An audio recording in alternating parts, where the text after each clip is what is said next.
கர்த்தர்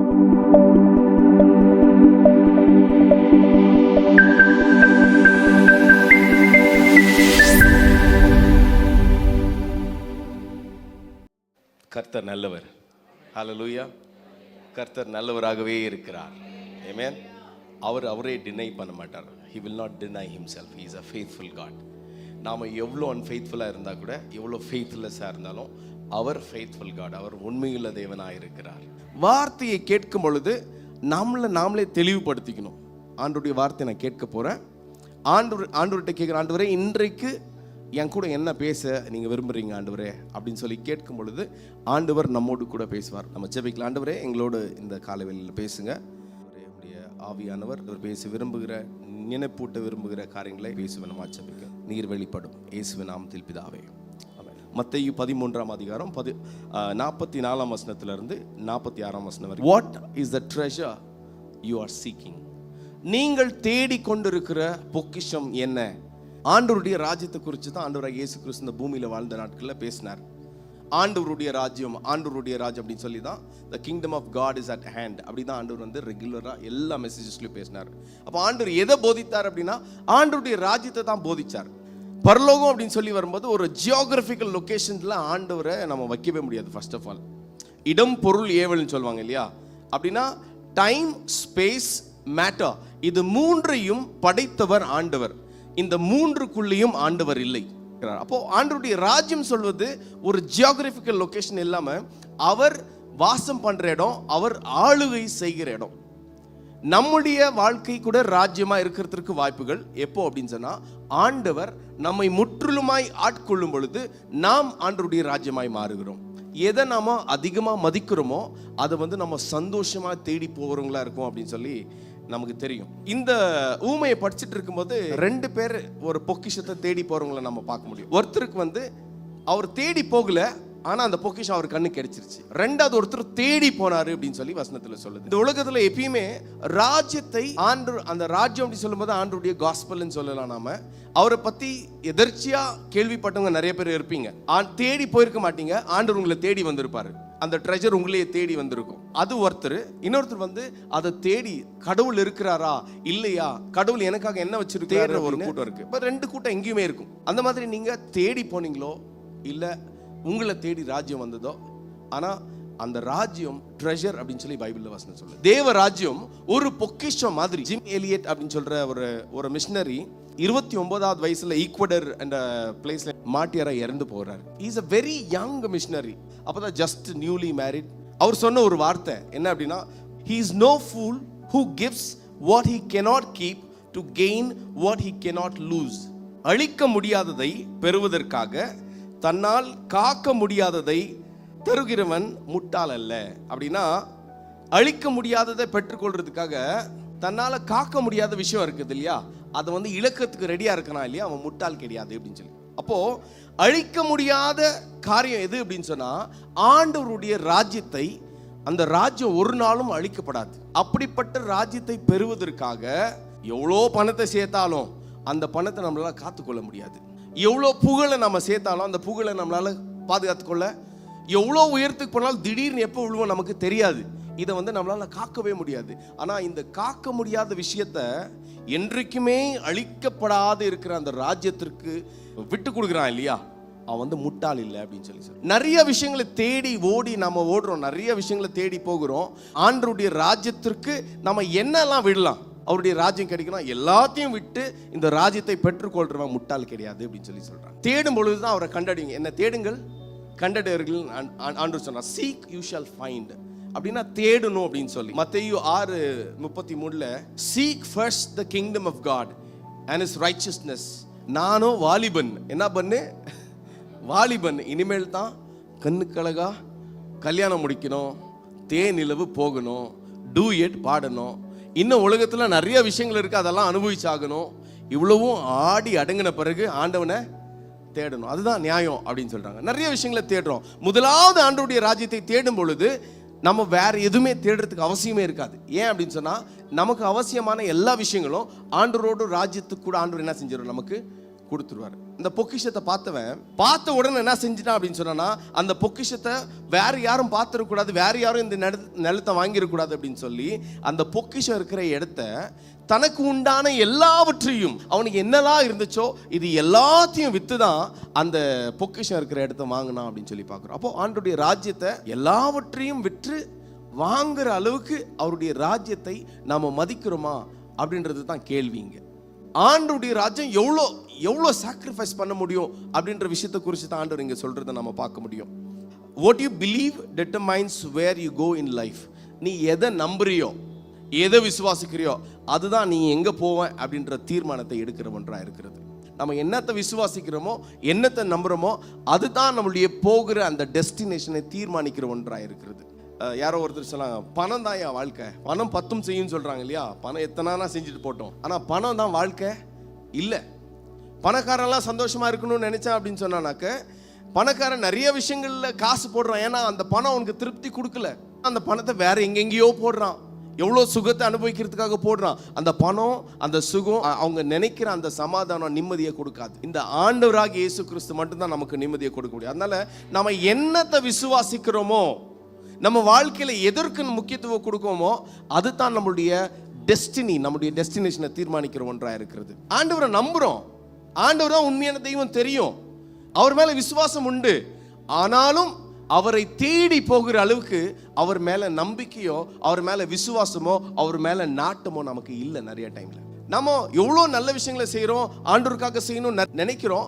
ஆனால் ஆண்டவருடைய ராஜ்யத்தை எவ்வளோ மதிக்கிறது இல்லை அப்படின்னு சொன்னால், திரும்பவும் அவரை தேடுகிற அந்த ஒரு நாட்டம் நம்மக்கிட்ட குறைஞ்சிக்கிட்டே வருது. சபைகளில் நம்ம பார்த்தோம் அப்படின்னு சொன்னால், ஃபஸ்ட்டு இருந்த புதிய விசுவாசி விட்டுருங்க, பழைய விசுவாசி ரொம்ப ஆண்டவருக்காக வைராக்கியமே ஜீவனே கொடுக்கறதுக்கு நான் ரெடி அப்படின்னு சொல்லப்பட்ட விசுவாசிகள்கிட்ட கூட அந்த பழைய அன்பு இல்லை, போயிடுச்சு. அவரை தேடுகிற ஒரு நாட்டம் இல்லை. இப்போ கையில் எல்லாருக்கிட்டையும் சின்ன இடியட் பாக்ஸ் இருக்கு, அது எல்லாருக்குமே அடிக்ஷன் ஆயிடுச்சு. எப்படின்னா, ஆண்டவருடைய ராஜ்யத்தை தேடுற அளவுக்கு நமக்கு யாருக்குமே நேரம் இல்லை, ஓடிட்டே இருக்கிறோம். ஒரு கதை சொல்லுவாங்க, நாய்க்கு வேலை இல்லையா. நாய் என்னைக்குன்னா வேலை செஞ்சது பார்த்துருக்கீங்களா? மாடு கூட வேலை செய்யும், நாய் என்ன செய்யாது, வேலை செய்யாது. நாய்க்கு வேலை இல்லையா, சும்மா இருக்க நேரம் இல்லையா. கரெக்டாக ஒரு இடத்துல உட்காந்துருக்கா பாருங்க, அங்கே போவோம் இங்கே போவோம் வந்துட்டே இருக்கோம், பிஸி. என்ன யாரோ கேட்டாங்க, பாஸ்டர் நீங்கள் எப்பயுமே பிஸியாக இருக்கிறீங்களா பாஸ்டர்? ஸ்கூல் போகிறீங்க, மியூசிக் கிளாஸ் இருக்குது, பைபிள் ஸ்டடி இருக்குது, ட்ரைனிங் போகிறீங்க, இதை பண்ணுறீங்க அதை பண்ணுறீங்க, இதெல்லாம் எப்படி பாஸ்டர் பண்ணுறீங்க அப்படின்னு சொல்லி ரொம்ப கேட்டாங்க. எனக்கும் பெருமையாக இருந்துச்சு. நம்ம பிஸி அப்படின்னு சொல்கிறது நமக்கு ஒரு பெருமை தான், எனக்கு பெருமையாக இருந்துச்சு. அப்புறம் ஒரு நாள் யோசித்தேன் நான், சரி நம்ம ஓடுறோம், எங்கே ஓடுறோம், நாங்கள் எதை தேடி ஓடுறப்பா, ஓடிட்டே தான் இருக்க, பிஸி தான். What are you busy on? அப்போ தான் யோசித்தேன், ஆக்சுவலாக நான் நாய் மாதிரி இருந்திருக்கேன். செய்கிறோம், நிறைய விஷயங்கள் செய்கிறோம், எதற்காக செய்கிறோம்? அந்த ஃபோக்கஸ் இல்லாமல் அவருடைய ராஜ்யத்தை டோட்டலாக ஒதுக்கியாச்சு. ராஜ்யத்தை ஒரு பக்கம் ஒதுக்கியாச்சு, ராஜ்யம் அப்படியே கடக்கட்டும் அப்படின்னு சொல்லி. அப்படி இல்லாமல் நாம் ஓடுகிறவை, நாம் எதற்காக ஓடுகிறோம் அப்படின்றது நமக்கு தெளிவாக புரிய வேண்டியது ரொம்ப அவசியமாக இருக்குது. ஆதி சபையில் பார்த்தீங்க அப்படின்னு சொன்னால், ஆதி சபைகளுக்கு ரெண்டே சாய்ஸ் தான். ஒன்று ஆண்டவராகிய இயேசு கிறிஸ்து, இன்னொன்று மற்ற எல்லாவற்றும். உங்களுக்கு தேவையான எல்லாம் ஒரு பக்கம், இன்னொரு பக்கம் இயேசு. உங்களுக்கு எது வேணும்னு கேட்டால் இயேசு தான் வேணும்னு சூஸ் பண்ணாங்க. அப்போ ஆதி சபை எவ்வளோ பேர் தியாகமாக இருந்தாங்க அப்படின்னு சொன்னால், அவங்களுக்கு ரெண்டே சாய்ஸ் தான் இருந்துச்சு, ஏசாமியா உலகமா. எனக்கு இயேசுக்காக நான் ஜீவனே கொடுப்பேன். நிறைய டைம் நம்ம நினச்சிக்கிறோம், ஆண்டவருக்காக நான் ஊழியம் செய்கிறேன், எவ்வளோ தியாகம் பண்ணியிருக்கேன்னு யோசிச்சா லிஸ்ட்டு இந்த பக்கம் என் தியாகத்தையும் ஆண்டவருடைய தியாகத்தையும் போட்டோம் அப்படின்னு சொன்னால், என் தியாகம் கணக்கே இல்லை. அப்போ ஆதி சபை அந்த காலத்தில் உயிரை கூட ஆண்டவருக்காக கொடுக்கறதுக்காக ரெடி இருந்தாங்க அப்படின்னு சொன்னால், அவ்வளோ டார்ச்சர் அனுபவிச்சு அவங்க செத்தாங்க அப்படின்னு சொல்லி நம்ம பார்க்குறோம். மத்தேயு 19ஆம் அதிகாரம் 18 20 வரைக்கும் வாசிங்க. இந்த பணக்கார வாலிபன் நிறைய பணம் இருந்துச்சு, அவனுக்கு நித்திய ஜீவன் வேணும், சந்தோஷம் வேணும், மற்றவங்க அனுபவிக்கிற அந்த ஃப்ரீடம் வேணும். இது எப்படி கிடைக்கும் அப்படின்னு சொல்லி கேட்ட ஆண்டவர் சொல்றாரு, நீ என்ன செய்ய, கட்டளைகள் எல்லாம் கை கொள்ளு அப்படின்னு சொன்னாரு. ஆண்டவரே, இதெல்லாம் நான் ஈஸியாக பண்ணியிருக்கிறேன் ஆண்டவரே. சின்ன வயசுல இருந்தே கிறிஸ்டியன் ஃபேமிலியிலேயே பிறந்த இந்த வாலிப பிள்ளைங்கிட்ட கேட்டால் அவங்க சொல்கிறாங்க, எனக்கு ஒன்றும் இல்லை, நான் கிறிஸ்டியன் ஃபேமிலியில் பிறந்தேன். ரொம்ப துன்மார்க்க வாழ்க்கை யாருக்கிட்டனா கிறிஸ்தவங்கிட்ட தான் இருக்கு. பரம்பரையாக கிறிஸ்டின்னு சொல்கிறோம் இல்லையா, அங்கே தான் ரொம்ப துன்மார்க்கம். ஏன்னா ஆண்டவருக்கு பயம் இல்லை, ஆனா புதுசா ஆண்டவர் ஏற்றுக்கொள்றாங்க பாரு, அவங்களுக்கு தான் டிஃபரன்ஸ் தெரியும். போய் இவர் சொல்ற ரொம்ப ரிலீஜியஸ், அவர் சொல்றாரு இதெல்லாம் ஒரு சப்பம், இதெல்லாம் நான் ஏற்கனவே பண்ணியிருக்கிறேன்பா, இதெல்லாம் பண்ணிட்டேன் அப்படின்னு சொல்றாரு. 21 வசனத்தை வாசிங்க. நீ உண்மையா பூர்ண சற்குணனா இருக்கணும் அப்படின்னு சொன்னா உனக்கு என்னெல்லாம் இருக்குதோ எல்லாவற்றையும் விட்டு தரித்திரக்கு என்ன செய்ய கொடுத்துட்டு வா அப்படின்னு சொல்றாரு. ஏன்னா ஆண்டவர் வந்து பணக்காரனா இருக்கக்கூடாதுன்னு சொல்லல, பணம் உங்ககிட்ட இருக்கக்கூடாதுன்னு நல்லா சொல்ல, ஆனா பணம் மேல நாட்டம் இருக்கக்கூடாது. பணம் எல்லா தீமைக்கும் வேறு இல்லை, பணம் எல்லா தீமைக்கும் வேறு, பண ஆசை எல்லா தீமைக்கும் வேறா இருக்குது அப்படின்னு சொல்லி வசனம் சொல்ல. இந்த ஆதி சபையில பாத்தீங்க அப்படின்னு சொன்னா எல்லாவற்றையும் விட்டு மொத்தம் உங்ககிட்ட என்னெல்லாம் இருந்துச்சோ எல்லாத்தையும் வித்து தானே அப்போஸ்தலர் பாதத்துல வச்சாங்க அவங்க. இப்போ அவ்வளோத்திற்கு ஆண்டவரை நேசிச்சாங்க. ஒருத்தர் சொல்றாங்க, நீ ஆராதிக்கிற இயேசு உன்னுடைய பர்ச அவருக்காக சரண்டர் பண்ற மனசு கொடுக்கல அப்படின்னு சொன்னா அந்த இயேசுவால வான் தலையை வந்து பலியா கொடுக்கறதுக்கு அந்த இயேசுவால முடியாது அப்படின்னு சொல்லி சொல்றாங்க. இப்போ நாம் ஆராதிக்கிற ஆண்டவர் நம்மளை எவ்வளோ கன்விக்ட் பண்ணும் அப்படின்னு சொன்னா நமக்கு உண்டான எல்லாவற்றையும் அவருக்காக விட்டு அவரை தேடுகிற ஒரு கன்விக்ஷன் வந்து ஆண்டவராகிய இயேசு கிறிஸ்து நமக்கு கொடுக்கணும். அப்போ நமக்குள்ள இருக்கிற கிறிஸ்து அந்த கன்விக்ஷனே நமக்கு கொடுக்கல அப்படின்னு சொன்னா நம்ம உயிரை கொடுக்கறதுக்கு நம்மளால முடியாது. வாலெட்டே கொடுக்க முடியல, நம்ம உயிரை கொடுக்க முடியுமா? எல்லாமே ஆண்டவரே நீங்க மட்டும்தான் எனக்கு வேணும். ஆண்டவர் ட்ரெஷர்னு சொல்லும்போது இவர் ட்ரெஷர் தான். அந்த ட்ரெஷரை பெறணும் அப்படின்னு சொன்னா எல்லாவற்றையும் விட்டு அந்த ட்ரெஷரை பெறுவதற்கான அந்த மனசு நமக்கு. இதை வித்ததுனால நம்ம சம்பாதிச்சிட முடியாது, அந்த ட்ரெஷர் நமக்கு ஃப்ரீ தான். ஆனா எல்லாத்தையும் விட்டு அதை பெற்றுக்கொள்ற அந்த மனசும் வாஞ்சியும் நமக்குள்ள இருக்கணும் அப்படின்னு சொல்றது தான் இங்க நம்ம பார்க்கிறோம். சிஎஸ் லூயிஸ் சொல்றாரு, உங்களுக்குள்ள நீங்க பாத்தீங்க அப்படின்னு சொன்னா வெறுப்பு தான் பார்ப்போம், தனிமை பார்ப்போம், டிப்ரெஷன், இதுதான் நமக்குள்ள இருக்கும்.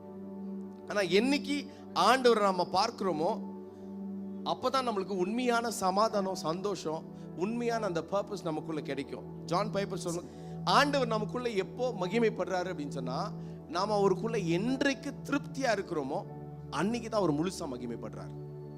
நான் சொல்றது புரிஞ்சுங்களா உங்களுக்கு? எப்போ அவருக்குள்ள திருப்தியா இருக்கிறோமோ அன்றைக்கு தான் அவர் நமக்குள்ள மகிமைப்படுகிறவரா இருக்கிறார். ஜாக் புன்னன் ஒரு டைம் சொன்னாரு, ஒரு நம்ம வேலைக்கு போகும் பொழுது நம்ம சம்பளத்துல ஒரு 10,000 ரூபாய் இன்க்ரிமெண்ட் வந்துச்சுன்னா நம்மளுக்கு சந்தோஷம் வந்துடும் இல்லையா? அந்த இன்க்ரிமெண்ட்னால நமக்கு சந்தோஷம் வந்துச்சு அப்படின்னு சொன்னா நாம் கிறிஸ்துவுக்குள் திருப்தியா இல்லை என்பதுதான் அர்த்தம். அவருக்குள்ள திருப்தியா இருக்கும் பொழுது அந்த திருப்திக்கு மேட்ச் பண்ண முடியாது. அவ்வளோ பெரிய திருப்தி நமக்குள்ள இருக்கும் பொழுதுதான் ஆண்டவர் நமக்குள்ள மகிமைப்படுவார். அவருக்குள்ள திருப்தி நமக்கு இல்லைன்னு சொல்லி வச்சுக்கோங்க, நமக்குள்ள அவர் மகிமைப்பட மாட்டார். அவருடைய ராஜ்யம் தேடுறது அப்படின்னு சொன்னா அவருக்குள் திருப்தியா இருப்பது. என்னத்தையா தேடி ஓடுற அப்படின்ற மாதிரி நாம பாட்டுக்கு ஓடிட்டே இருக்கோம். ஓடி ஓடி டயர்டாயிரும். லாஸ்ட்ல போய் பார்த்தனாக்க வாழ்க்கை முடிஞ்சிருச்சு. அப்போ எதற்காக ஓடுறோம் அப்படின்னு சொன்னா அவருடைய ராஜ்யம் நம்மளுடைய வாழ்க்கையின் மெயின் நோக்கமாக இருக்கணும் அப்படின்னு சொல்லி A.W. டோசர் சொல்ற வார்த்தை. அவரை தேடிட்டோம், நாம அவரை கண்டுபிடிச்சிட்டோம். அவரை கண்டுபிடிச்ச பிறகும் திரும்பவும் அவரை தேடி ஓடுறோம் இல்லையா? அதுதான் அந்த அன்பினுடைய ஒரு மிஸ்ட்ரி, ஒரு புதிர்னு சொல்லுவாங்க இல்லையா? அவர் ஆல்ரெடி கண்டுபிடிச்சாச்சு. ஏசாமி நம்ம ஆல்ரெடி நம்ம கண்டுபிடிச்சிட்டோம், நம்ம வாழ்க்கையில் ஏசாமி இருக்கிறாரு. ஆனாலும் அவரை தேடுகிறது, ஆனாலும் அவரை இன்னும் நான் அறியணும் அப்படின்றது, இதுதான் அந்த அன்புடைய புதிரா இருக்குது. அப்போ அவரை நேசிக்கிறோம்னு சொன்னா எவ்வளோ அவர்கிட்ட நேரம் ஸ்பெண்ட் பண்ணாலும் நமக்கு போதாது. ரெண்டாவது, நீங்க பவுலை எடுத்துட்டீங்கன்னு சொன்னா பவுலுக்கு என்னெல்லாம் இருந்துச்சோ அது எல்லாத்தையும் நஷ்டம் என்று கருதுற அப்படின்னு சொல்றாரு. வாசிங்க பிலிப்பியர் 3ஆம் அதிகாரம் 5-9 வரைக்கும். எனக்கு என்னெல்லாம் லாபமா இருந்துச்சோ அது எல்லாமே கிறிஸ்துவுக்காக நான் நஷ்டம்னு சொல்லி என்ன செஞ்சிட்டேன், என்னேன் அப்படின்னு சொல்றாரு. நமக்கு என்ன லாபம், நம்ம என்னெல்லாம் லாபம் நினைக்கிறோமோ அது எல்லாத்தையும் கிறிஸ்துவை அறிகிற அறிவுக்கு அதெல்லாம் நஷ்டம் அப்படின்னு சொல்லி எண்ணும் பொழுதுதான் அவருடைய ராஜ்யத்தை நம்ம உண்மையா தேடுறோம்னு சொல்லி அர்த்தம். ஆமென். நம்மளுடைய நாட்டம் எது மேல இருக்கு, நாம எதை ஜாஸ்தி தேடி ஓடுறோம் அப்படின்ற விஷயத்த நம்ம அறிஞ்சுக்கிறது ரொம்ப அவசியமா இருக்குது. ஆண்டவராகிய இயேசு கிறிஸ்துக்கு ஒரு முன்னாடி ஒரு சந்தோஷம் இருந்துச்சு. அந்த சந்தோஷம் இருந்ததுனால தான் அவர் என்ன பண்ணாரு அப்படின்னு சொன்னா தம்முடைய சரீரத்தை வந்து அவர் பிற்கப்படும்படி கொடுத்தாரு அப்படின்னு சொல்லி நம்ம பார்க்க முடியும். அப்படின்னா சிலுவையை அவர் எதற்காக ஏற்றாருன்னு சொன்னா அவருக்கு முன்னாடி ஒரு பெரிய சந்தோஷம் இருந்துச்சு. ஆண்டவர் இயேசு கிறிஸ்து எவ்வளோ சிலுவையில அவ்வளோ பாடுகள் அனுபவிச்சாரு அப்படின்னு சொன்னா அவருக்கு முன்னாடி ஒரு சந்தோஷம் இருந்துச்சு. சபை என்கிற ஒரு விஷயத்திற்காக அவர் சிலுவையில் என்ன செஞ்சாரு, மரிச்சார் அப்படின்னு சொல்லி நான் பார்க்குறோம். அப்படின்னா தனக்கு உண்டான எல்லாவற்றையும் சபைக்காக அவர் என்ன செஞ்சாரு, கொடுத்துட்டாரு. கடைசி சொட்டு ரத்தம் வரைக்கும் நமக்காக அவர் சிந்தினார். அவர் நார்மல் சாவு செத்துருக்கலாம், இவ்வளோ அவமானப்படாம செத்துருக்கலாம். ஆனா அது எல்லாத்தையும் அவர் அனுபவிக்கிறதுக்கு ஏன் அவரு ஃப்ரீயா விட்டு கொடுத்தாரு அப்படின்னு சொன்னா, அவருக்கு தெரியும் ஒரு சந்தோஷம் எனக்கு முன்னாடி இருக்குது. அந்த சந்தோஷத்தினால எல்லாவற்றையும் அவர் வந்து தியாகம் பண்றதுக்கு ரெடியா இருந்தார்.